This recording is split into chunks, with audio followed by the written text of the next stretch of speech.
Aprendemos el lenguaje conforme crecemos, pero también vamos aprendiendo a nombrar o no hacerlo desde nuestra formación religiosa, étnica, de clase y por supuesto de género. Débora Tannen. La historia, una historia construida desde la mirada patriarcal, nos ha ocultado y negado, pero hemos estado ahí siempre, buscando cambiar las concepciones que sobre la sociedad hemos ido construyendo a lo largo de la historia de la humanidad. Concepciones que, por supuesto, no han sido siempre equitativas e incluyentes. Ahora debemos aprender a nombrar a las mujeres nuevamente como personas que participan en el desarrollo económico, político, social, cultural y educativo de cada pueblo. Hoy en día, el uso del lenguaje incluyente y no sexista es una práctica impulsada a través de los programas y políticas públicas. Constituye uno de los grandes logros del movimiento feminista para la institucionalización y el cambio cultural en favor de la igualdad entre hombres y mujeres de México. Aprender a nombrar a las mujeres es un acto de justicia, de respeto y reconocimiento de los derechos. El mundo está en deuda y tiene un compromiso con la realidad de todas nosotras. Nombrar el mundo en masculino y en femenino no solo es posible, sino también deseable para contribuir a una mayor equidad entre hombres y mujeres. En efecto, cuando nombramos al mundo en masculino y en femenino, utilizamos el lenguaje incluyente y no sexista.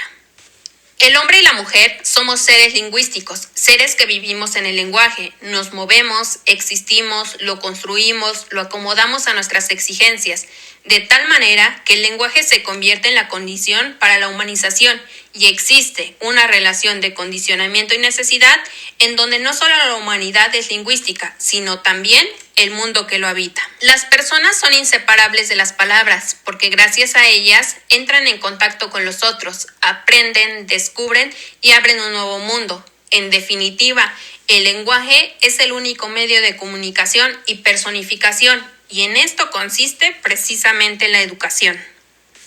Por tanto, el lenguaje asume una responsabilidad que va más allá de ser un medio para transmitir datos informativos sobre una determinada disciplina académica. El lenguaje es la primordial herramienta del ser humano. Está en función de la comunicación y comunica saberes y también valores. Por lo tanto, la educación, como lo menciona Llano Bifronte, mira a dos lados. Tiene un carácter tanto teórico como práctico. Al mismo tiempo da acceso a la ciencia, al conocimiento y a la cultura. Inculca un estilo de vida o de forma de ser. Por un lado, el lenguaje apunta a la realidad, al entorno, a lo físico, y por el otro, apunta a las acciones humanas, a la persona, siendo quizá la más importante dimensión existencial que aquella que se refiere a la cultura y al conocimiento.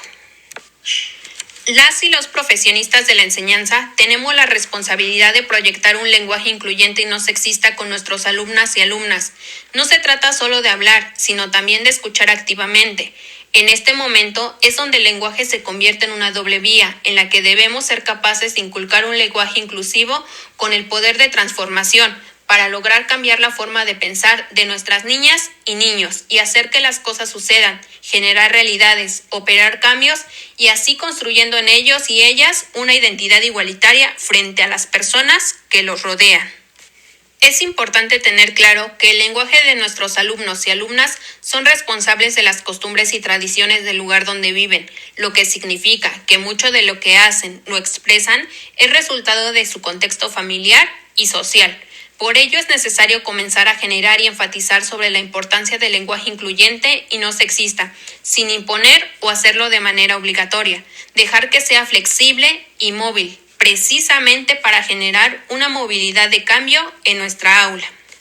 La relación entre la educación y el lenguaje es directa, por lo que como docentes debemos crear en ellos y ellas un mundo con su propia historia, caracterizada por un respeto. De esta manera lograríamos fomentar un lenguaje inclusivo, capaz de construir un mundo a su medida y sobre todo con cimientos estructurados en materia de educación y cultura.